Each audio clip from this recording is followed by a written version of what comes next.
Hello viewers, welcome back to Smart English class. Today we are going to see 9th standard first lesson, Learning the Game, which was written by Sachin Tendulkar. So நம்ம எல்லாருக்குமே தெரியும் சச்சின் டெண்டுல்கர் அப்படிங்கிறது ஒரு famous cricket player.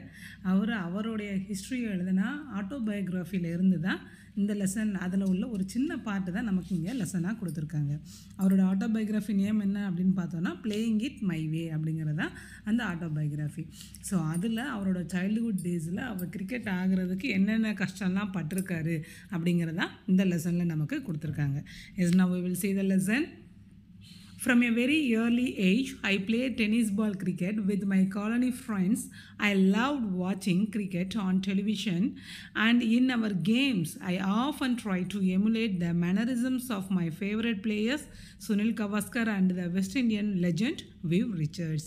So அவர் அவரோட சின்ன வயசில் இருக்கும்போது அந்த காலனி ஃப்ரெண்ட்ஸோட என்ன விளையாடுவார் அப்படின்னா டென்னிஸ் பால் கிரிக்கெட். அதாவது நம்மளாம் அந்த கிரிக்கெட் பாலை வச்சு விளையாட மாட்டோம், அந்த பிளாஸ்டிக் பால் இல்லை ரப்பர் பால் அப்படிங்கிறத வச்சு தான் விளையாடுவோம். அதே மாதிரி அவரோட ஃப்ரெண்ட்ஸு கூட அந்த டென்னிஸ் பால் கிரிக்கெட் வச்சு தான் டென்னிஸ் பாலை வச்சு தான் கிரிக்கெட் விளையாண்டுருக்காரு. ஸோ அவருக்கு டெலிவிஷனில் கிரிக்கெட் பார்க்குறது ரொம்ப பிடிக்கும். அதே மாதிரி அவரோட ஃபேவரட் பிளேயர்ஸ் யார் யார் அப்படின்னா சுனில் கவாஸ்கரும் விவ் ரிச்சர்ட்ஸும். அவங்களுடைய மேனரிசம், அதாவது அவங்களாம் எப்படி பேட்டிங் பண்ணுறாங்க, எப்படி பவுலிங் போடுறாங்க, எப்படி மூவ் பண்ணுறாங்க அப்படிங்கிறத இமிட்டேட் பண்ணி அவர் பழகுவார். ஓகேவா? இமுலேட் அப்படின்னா இமிட்டேட், அதாவது காப்பி அடிக்கிறது. அவங்க எப்படிலாம் பண்ணுறாங்க அப்படிங்கிற மாதிரி அவர் என்னது காப்பி அடித்து பழகுவார். But it wasn't just the batsmen that I studied. I also loved bowling. Throughout my career, I have actually bowled a lot in the nets. Okay, நான் வெறும் பேட்ஸ்மேன் ஆகிறதுக்கு மட்டும் நான் படிக்கல. அதே மாதிரி I also love to bowling also. எனக்கு பவுலிங்கும் ரொம்ப பிடிக்கும். என்னுடைய கெரியரில் நான் நிறைய பவுலிங் போட்டிருக்கேன். எங்கே அப்படின்னா அந்த நெட் ப்ராக்டிஸ் பண்ணும்போது நான் நிறையா பவுலிங் போட்டிருக்கேன் அப்படின்னு சொல்கிறேன். I was then studied in the New English School, Mumbai, but my brother Ajit knew that compared to other schools in Mumbai, others from Vidya Mandir, where Ramkant Achrekar sir was the cricket coach, gave due importance to the game of cricket. So ஆக்சுவலாக இவர் படித்த school என்ன அப்படின்னா new English school. அதுதான் அவர் மும்பையில் படித்தார். ஆனால் அவருடைய பிரதர் அஜித்துக்கு தெரியும் மும்பையில் உள்ள எல்லா ஸ்கூலை விட எந்த ஸ்கூலு பெஸ்ட்டு அப்படின்னா சதாஸ்ரம் வித்யா மந்திர் அப்படிங்கிற ஸ்கூலு தான் பெஸ்ட்டு. ஏன் அப்படின்னா அங்கே உள்ள கிரிக்கெட் கோச்னால் அந்த ஸ்கூலை அவர் பெஸ்ட்டுன்னு சொல்கிறார். ஸோ அந்த ஸ்கூலும் சரி அந்த கிரிக்கெட் கோச்சும் சரி they are giving importance to the cricket. So கிரிக்கெட்டுக்கு இம்பார்ட்டன்ஸ் கொடுப்பாங்க, நல்லா கோச்சிங் கொடுப்பாங்க. அதனால் சச்சினுக்கு அந்த ஸ்கூல் தான் பெஸ்ட்டாக இருக்கும் அப்படிங்கிற மாதிரி அவருடைய பிரதர் திங்க் பண்ணுவார். Okay, he ran summer camps too. Ajit one day took me to the camp and to get trained under sir. So அதே மாதிரி அந்த அச்ரேகர் ராமக்கன் அச்ரேகர் ஒரு சம்மர் கேம்ப்பு ரன் பண்ணுறாரு. ஓகேவா? ஸோ இந்த ஹாலிடேஸில் வெளியில் உள்ள ஸ்டூடெண்ட்ஸ் எல்லாம் கூப்பிட்டு வச்சு ப்ராக்டிஸ் கொடுப்பாங்க. ஸோ அந்த மாதிரி ஒரு ட்ரைனிங் அவர் ரன் பண்ணிகிட்டு இருக்காரு அப்படிங்கிறது தெரியும். அதை தெரிஞ்சு அஜித் சச்சினையும் அந்த கேம்புக்கு கூட்டிகிட்டு போகிறாரு. Anyone could come for a trial at the camp, but then it was up to sir to decide who to accept. So யாருனாலும் அந்த கேம்புக்கு ஒரு ட்ரையல் பண்ணலாம். ஓகேவா? ஆனால் யார் அந்த ட்ரைனிங்கில் இருக்கணும் அப்படிங்கிறத டிசைட் பண்ணுறது யார் அப்படின்னா அச்ரேகர் சார் தான். அவர் தான் செலக்ட் பண்ணுவார் அப்படின்னு சொல்கிறேன். I was 11 years old then Achrekar sir, as I refer to him, started playing cricket at the age of 11 in 1943, which is the age of I was when I went to him for the first time. So நான் அவரை போய் meet பண்ண ஏஜும் 11 தான். அதே மாதிரி என்னோடய cricket கெரியரை நான் start பண்ண என்னோடய ஏஜும் 11, அதாவது இன் 1943 தான். ஸோ அவரை நான் மீட் பண்ணதுக்கப்புறம் தான் என்னுடைய கிரிக்கெட் கெரியரே ஸ்டார்ட் ஆச்சு அப்படிங்கிற மாதிரி சச்சின் அவரோட லைஃப் ஹிஸ்ட்ரியில் எழுதியிருக்காரு. I had never batted in the nets before and felt somewhat overawed with so many people around. Okay, நான் அதுக்கு முன்னாடி நான் நெட்டில் நான் பேட் பண்ணதே கிடையாது. ஸோ அந்த இடம் எனக்கு புதுசாக இருந்தது. அதே மாதிரி எனக்கு நர்வஸாகவும் இருந்தது, அது ரொம்ப தயக்கமாகவும் இருந்தது. ஏன் அப்படின்னா அந்த இடத்துல நிறைய பேர் கூட நின்று பார்த்தாங்க. ஸோ அதெல்லாம் பார்க்கும்போது எனக்கு ரொம்ப தயக்கமாக இருந்தது. When I was asked to bat, I was not comfortable at all. When I was asked to bat, I was not at all comfortable. With the sir watching me so closely, I failed to make an impact. Okay, so நான் என்னை வந்து bad பண்ண சொல்லும்போது நான் வந்து என்னது ஒரு normal கண்டிஷன்லே இல்லை. I was so டென்ஸ்டு. அதனால் எனக்கு அது அந்த பிளேஸ் கம்ஃபர்டபுளாகவே இல்லை. இன்னொன்று சார் வாட்ச் பண்ணிகிட்டு இருக்காரு. அவர் என்னை டீப்பாக வாட்ச் பண்ணிகிட்டு இருக்காரு. அவர்கிட்ட என்னால் அவருடைய கவனத்தை என்னால் ஈர்க்க முடியலை. அதாவது அவர்கிட்ட ஒரு நல்ல இம்ப்ரெஷன் இம்பேக்ட் வந்து என்னால் வாங்க முடியலை. I fail to make an impact அப்படின்னு சொல்லியிருக்காரு. Sir called Ajit aside and informed him that I was perhaps too young to make the camp and suggested that he should bring me back when I was a little older. So நான் batting முடிச்சதுக்கப்புறம் sir வந்து அஜித்தை கூப்பிட்டு என்ன சொன்னார் அப்படின்னா, இவன் வந்து எனக்கு ரொம்ப சின்ன பையனாக இருக்கான், ஸோ இன்னும் கொஞ்சம் பெரிய பையன் ஆனதுக்கப்புறம் நீ வந்து ட்ரைனிங் கூப்பிட்டு வா அப்படின்னு சொல்லிட்டு ரிஜெக்ட் பண்ணிட்டாரு.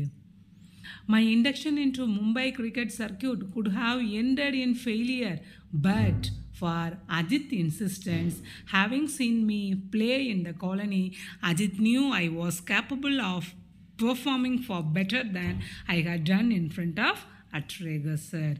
ஸோ என்னோட ட்ரீம், அதாவது என்னோடய தாட், நான் வந்து மும்பை கிரிக்கெட்டு சர்க்கியூட்டில் நான் வந்து விளாடணும் அப்படிங்கிறது எல்லாமே ஃபெயிலியர் ஆகிருக்கும்.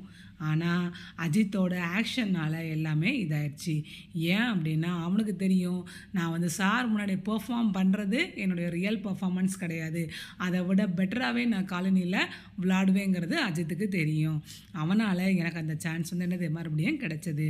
ஸோ அவன் என்ன பண்ணான் அப்படின்னா, Ajith he explained that I was nervous and asked sir to give me one more opportunity. So அவர் வந்து சார்கிட்ட போய் அவன் எக்ஸ்பிளைன் பண்ணுறான். அவன் வந்து கொஞ்சம் நர்வஸாக இருந்தான், அதனால தான் அவனால் பெர்ஃபார்ம் பண்ண முடியல. ஸோ அவனுக்கு இன்னொரு ஒரு சான்ஸ் கொடுங்க அப்படின்னு சொல்லி அஜித் போய் சார்கிட்ட போய் கெஞ்சி கேட்டிருக்கான். Sir agreed. Before that, however, he suggested that while doing so, Sir should pretend to go away and then watch from a distance. Sir agreed. So அது மட்டும் இல்லாமல் அஜித் என்ன சொன்னார் அப்படின்னா, அதாவது சார் வந்து அந்த இடத்த விட்டு கிளம்புன மாதிரி நடிக்க சொல்லியிருக்கான். ஓகேவா? ப்ரிட்டன்னா நடிக்கிறது. ஸோ நீங்கள் அங்கேருந்து மூவ் பண்ணுற மாதிரி நீங்கள் போயிருங்க, நீங்கள் வந்து கிளம்புற மாதிரி போயிருங்க, ஆனால் கொஞ்சம் தூரத்தில் இருந்து அவன் எப்படி பேட்டிங் பண்ணுறாங்கிறத மட்டும் பாருங்கள். ஸோ அப்போ உங்களுக்கு அவனுடைய ஒரிஜினல் டேலண்ட் உங்களுக்கு தெரியும் அப்படின்னு சொல்லி அஜித் வந்து சார்கிட்ட எக்ஸ்பிளைன் பண்ணுவார். சாரு வந்து அதை வந்து அக்செப்ட் பண்ணிக்கிறாரு.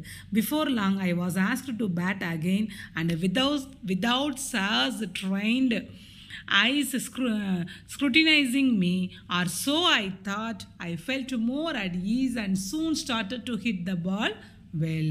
ஸோ சார் அதை அக்செப்ட் பண்ணிவிட்டு போயிட்டார். கொஞ்சம் நேரத்துலேயே வந்து சச்சினை வந்து கூப்பிட்டாங்க. ஸோ அவனுக்கு வந்து என்னது அங்கே வந்து சார் இல்லை அப்படிங்கிற ஒரு தாட் அவனுக்கு வந்து வந்துருச்சு. சச்சினுக்கு வந்ததுனால என்னது ஸ்க்ரூட்டினைசிங் அப்படின்னா வந்து நம்மளை எக்ஸாமின் பண்ணுறதுக்கு, நம்மளை வந்து செக் பண்ணுறதுக்கு சார் அங்கே இல்லை அப்படிங்கிற ஒரு பயம் இல்லாமல் அவர் என்னது he just hit the ball in a well manner. This time sir agreed to let me join the camp. I was delighted and I must say it was an opportunity that transformed my life. So இந்த time என்னுடைய பேட்டிங்கை பார்த்து sir என்னை accept பண்ணிக்கிட்டாரு கேம்பில் சேர்றதுக்கு. இதுதான் வந்து என்னுடைய லைஃபையே புரட்டி போட்ட ஒரு தருணம், ஒரு டேர்னிங் பாயிண்ட்டு அப்படிங்கிறத சச்சின் வந்து சொல்கிறாரு. த கேம்ப் இன்வால்வ்டு, நெக்ஸ்ட் வந்து அந்த கேம்பில் என்னென்ன இருக்கும், அது எப்படி இந்த கேம்ப் வந்து நடந்துச்சு அப்படிங்கிறத எக்ஸ்பிளைன் பண்ணியிருப்பாங்க. The camp involved a session every morning and evening at Shivaji Park. I would practice between 7:30 a.m. and 10:30 a.m. in the morning. Then I would come back in the afternoon and practice till late evening. So என்னோடய practice வந்து மார்னிங்கும் ஈவினிங்கும் இருக்கும். எங்கே அப்படின்னா சிவாஜி பார்க்கில் காலையில் 7:30 10 வரைக்கும் இருக்கும். அதுக்கப்புறம் லேட் ஆஃப்டர்நூன், அதாவது ஒரு 3 o'clock 3:30 அந்த மாதிரி ஒரு லேட் ஆஃப்டர்நூனில் வந்துட்டு லேட் ஈவினிங் வரைக்கும் இருக்கும். லேட் ஈவினிங்னா இருட்டியும் கொஞ்சம், அதாவது 7:30 அந்த மாதிரி டைமிங் வரைக்கும் இருக்கும். The schedule was rigorous and I would be exhausted by the end of the day. rigorous அப்படின்னா ரொம்ப கொடுமையாக, ரொம்ப சிவியராக இருக்கும் அந்த ப்ராக்டிஸ் வந்து. ஐ வாஸ் எக்ஸாஸ்டட்னா டயர்டு, கம்ப்ளீட்லி டயர்டு. நான் ஃபுல்லாக என்னது டயர்ட் ஆகிடுவேன் அந்த த்ரூ அவுட் அந்த எண்ட் ஆஃப் த டேயில் என்னால் சுத்தமாக முடியாது, அந்தளவுக்கு ப்ராக்டிஸ் ரொம்ப ஹெவியாக இருக்கும். Travelling to Shivaji park took 40 minutes from my house in Bandra and I had to catch an early morning bus to make it on time. ஓகேவா? So ஆக்சுவலாக அவர் வந்து அந்த சிவாஜி பார்க் போகிறதுக்கு, அவர் வீட்டிலேருந்து போகிறதுக்கு 40 minutes ஆகும். ஸோ அதுக்காக அவர் வந்து என்னது ஏர்லி மார்னிங் பஸ்ஸை அவர் பிடிச்சி சீக்கிரமே போய் ஆகணும். For the first few days Ajit accompanied me to get me used to the routine. During the bus journeys, he would talk to me about the nuances of batting and I always enjoyed these conversations a lot. So கொஞ்ச நாள் வந்து அஜித் வந்து என் கூடயே கொஞ்சம் வந்து practice ஆகணும்னு சொல்லி என் கூடயே வந்தார். ஸோ அந்த பஸ் ஜேர்னி, அந்த பஸ் ட்ராவலிங் டைமில் இவங்க ரெண்டு பேரும் என்ன பேசுவாங்க அப்படின்னா, நியூயான்சஸ் ஆஃப் பேட்டிங், அதாவது வேரியேஷன்ஸ் ஆஃப் பேட்டிங் நம்ம எப்படிலாம் பிடிக்கலாம் அப்படிங்கிறத பற்றி தான் ரெண்டு பேரும் வந்து டிஸ்கஸ் பண்ணிக்கிட்டே இருப்பாங்க. So I just love that, I just enjoyed the conversation அப்படின்னு சொல்லி சச்சின் சொல்கிறார். In fact, the one thing that I have kept with me all my career is a note that Ajit gave me containing some thoughts about batting. It served as a very personal coaching manual. ஓகேவா? So கடைசி வரைக்கும் என்னுடைய through out my career நான் கடைசி வரைக்கும் ஒரு முக்கியமான நோட்ஸாக அவன் என்னென்ன பாயிண்ட்ஸ் எல்லாம் சொன்னானோ அதை ஒரு முக்கியமான நோட்ஸாக நான் வந்து ஃபாலோ பண்ணியிருக்கேன். என்னுடைய பர்சனல் கோச்சிங்கில் நான் அதை யூஸ் பண்ணியிருக்கேன் அப்படிங்கிறத சொல்கிறார். Next, as a child, I had only one set of cricket clothes and the routine was to wash them as soon as I had returned from the morning session. So actually, அந்த training போடுறதுக்கு அவர்கிட்ட ஒரே ஒரு dress தான் இருக்கும். நம்ம அந்த காலத்தில் நமக்குலாம் இந்த ட்ரெஸ் அடிக்கடி எடுத்தெல்லாம் கொடுக்க மாட்டாங்க. இப்போ தான் அது வந்து ரொம்ப இதாகிடுச்சு. நம்ம எப்போனாலும் நினச்ச நேரத்தில் போய் ட்ரெஸ் எடுத்துக்கிட்டு இருக்கோம். ஸோ அப்போ வந்து அவருக்கு என்னது ஒரே ஒரு க்ளோத் தான் இருந்திருக்கு.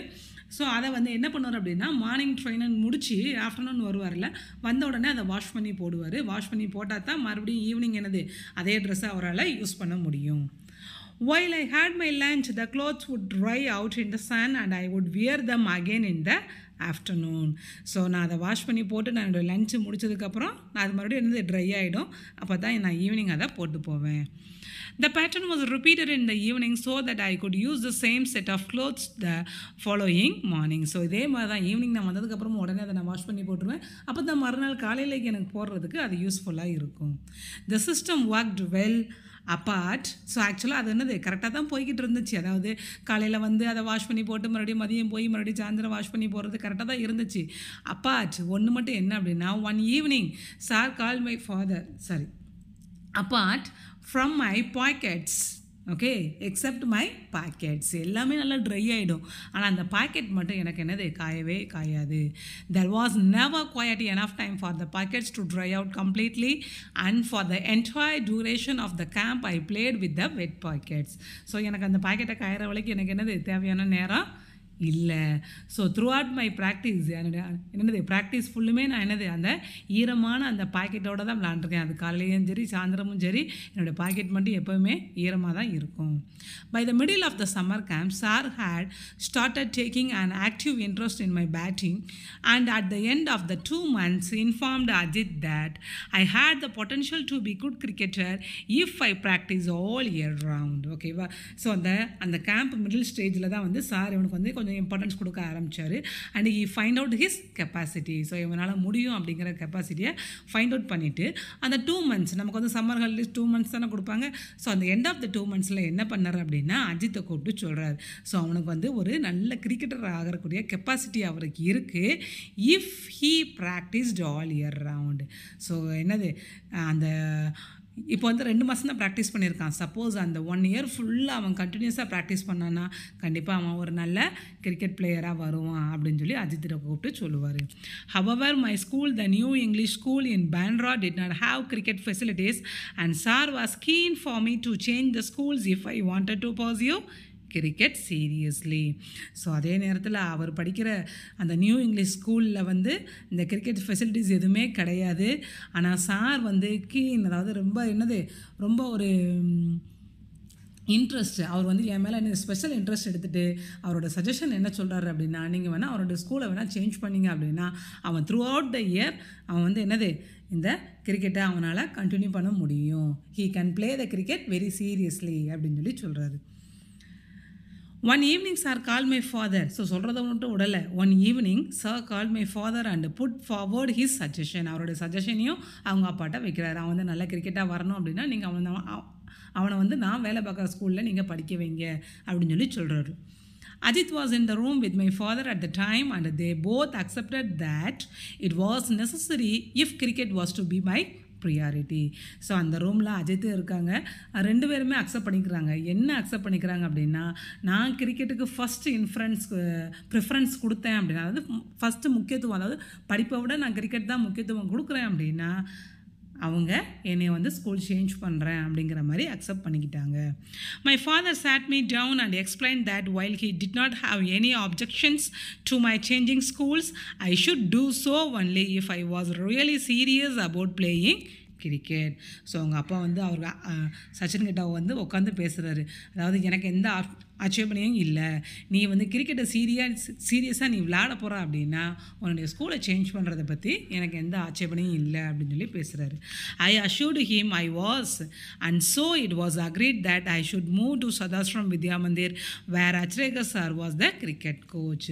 ஸோ நானும் அக்செப்ட் பண்ணிக்கிட்டேன், எனக்கு வந்து கிரிக்கெட் தான் எனக்கு ரொம்ப முக்கியம் அப்படின்னு சொல்லி அக்செப்ட் பண்ணனால என்னைய சாரோட ஸ்கூல்லே, அதாவது அந்த சதாஸ்ரம் வித்யா மந்திர்லேயே என்னைய மாற்றிட்டாங்க.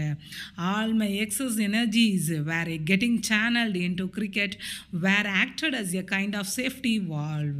ஓகே, அவருடைய நாடி நரம்புன்னு சொல்லுவோம்ல, அந்த மாதிரி அவருடைய எல்லா வெயின்ஸும் என்னது ஃபுல்லாக கிரிக்கெட்டுக்குள்ளே தான் அவர் வந்து என்னது கிரிக்கெட் தான் அவரோட லைஃபு அப்படிங்கிற மாதிரி அந்த ஸ்கூலில் போய் எல்லாமே மாறிடுச்சு. My father always said that all he wanted me to do was give it my best effort without worrying about the result. So எங்கள் அப்பா எப்போவுமே என்கிட்ட ஒன்று சொல்கிறது என்ன அப்படின்னா, உனக்கு என்ன செய்யணும்னு தோணுதோ அதை செய், don't worry about the result. உன்னால் எவ்வளோ ஒரு பெஸ்ட் எஃபர்ட் கொடுக்க முடியுமோ அதை செய் அப்படிங்கன்னு சொல்லுவார். ஸோ அதை மட்டும் தான் என்னோடய த்ரூ அவுட் லைஃப்பில் ஃபாலோ பண்ணேன் அப்படிங்கிறத இந்த இதில் சொல்லியிருப்பார். ஸோ இந்த remaining lesson we will continue in the next video. I hope you can understand this video. So those who didn't subscribe this channel, please subscribe and click the like button, and you can share this video to your friends. Thank you for watching this video. Thank you viewers.